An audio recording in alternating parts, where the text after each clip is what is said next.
การกวดกาและควบคุมยาเสพติดกรมใหญ่ตำรวจกระทรวงป้องกันความสงบสาธารณรัฐประชาธิปไตยประชาชนลาวได้จัดพิธีมอบรับหน้าที่ประธานกองประชุมรัฐมนตรีอาเซียน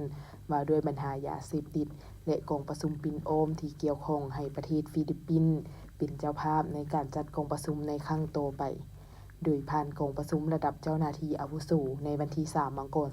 2026โดยมีทานพันเอกจันโทนเฮืองคำใสหัวหน้าห้องการกวดกาและควบคุมยาเสพติดหัวหน้าเจ้าหน้าที่อาวุโสว่าด้วยปัญหายาเสพติดสาธารณรัฐประชาธิปไตยประชาชนลาวและทานพีวีสลารักษาการหัวหน้าเจ้าหน้าที่อาวุโสว่าด้วยปัญหายาเสพติดประเทศฟิลิปปินส์พร้อมด้วยคณะทั้ง2ฝ่ายเข้าร่วมสาธารณรัฐประชาธิปไตยประชาชนลาวได้เป็นเจ้าภาพจัดกองประชุมรัฐมนตรีอาเซียนว่าด้วยปัญหายาเสพติดและกองประชุมปิ่นโอมที่เกี่ยวข้องครั้งที่8ผ่านมาในปี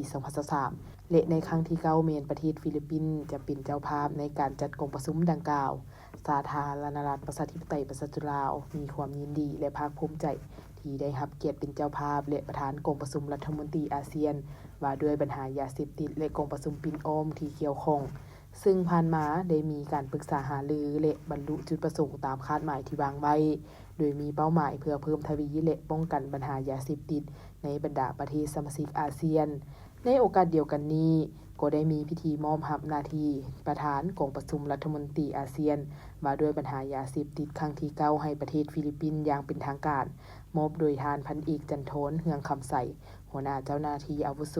ว่าด้วยปัญหายาเสพติดสาธารณรัฐประชาธิปไตยประชาชนลาวและรับโดยทานพี